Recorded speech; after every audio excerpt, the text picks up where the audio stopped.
And do you have an animal that sometimes you think you can hear? When they're just like, I love you, I love you. We all have a pet that we look into their big puppy dog eyes or those sassy kitty moves, and we think we know what they're saying to us. And chances are, you probably do. I know that when it comes to my pets, I can just look at them and know what they are thinking, what they're feeling. It was particularly strong with my girl Daphne. You should check out my blog, lifeofamedium.com. There's several great stories about her. She was the love of my life, well, one of them. She was my familiar. She was an individual pet that would talk to me all the time. And she understood like nobody's business. People joke about the Christmas Eve party my husband and I hosted when we were still dating. We'd only been dating a couple of months at that time. And we had friends over, and our one friend's like, so Daphne, where's Papa? She ran into the kitchen and went to Don. She had decided her Papa was. She also had a knack that if people were staying over too late and it was past her bedtime, she'd go and stare at them. And then she'd walk to the door. And then she'd come back and stare at them. Walk to the door, stare at them from the door. I had a friend who's like, Dawn, your dog is kicking me out. I'm like, well, honey, it is midnight, so I think it's time for you to go.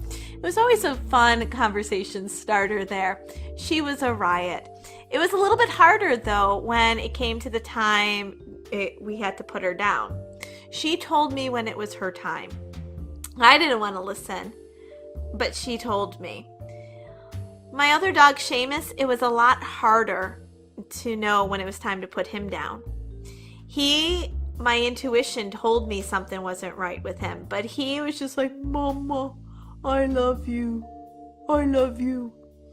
He was a rescue dog, and he had come from a puppy mill, and I was his person. I always tell people, Daphne saved me, Seamus I saved. And he was a lovely, lovely, lovely little boy.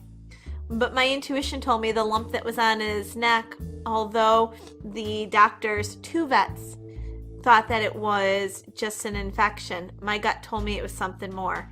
And sure enough, once he was under anesthesia and they were looking at cleaning out an infection in his mouth, they found it wasn't actually an infection, but it was cancer. So my intuition was right on up there. I'm having that same type of problem with my Rodney right now. He's 13. We adopted him as a senior 3 years ago, and he has doggy IBD. What that is he has colitis. He is under the weather, and he just kind of gets poopy a lot. And it's, let me tell you, lots of fun. This week has been particularly hard. Today alone, 6 times. 6. And with each one, it gets progressively worse. So we are just kind of waiting to see. I keep waiting for him to tell me it's time, or to get that intuitive sign that it's time. Haven't gotten it yet, so maybe it's not time. I know that dogs can live a long time with IBD. But he seems to be a lot more fatigued. He hasn't eaten this week.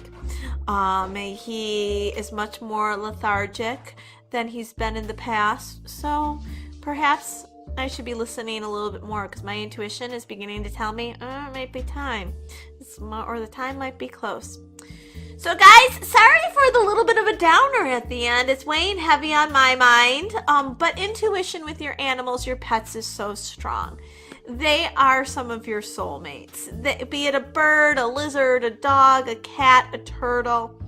They're your buds, and there's a reason that you feel so strongly towards them. So share some of your pet stories in the comments below with me. So if you have not liked my channel or subscribed, please do so. And I will be talking to each one of you tomorrow.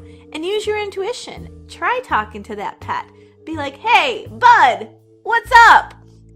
listen. You might be surprised what you hear. I love you. I love you. My Seamus, he would do that.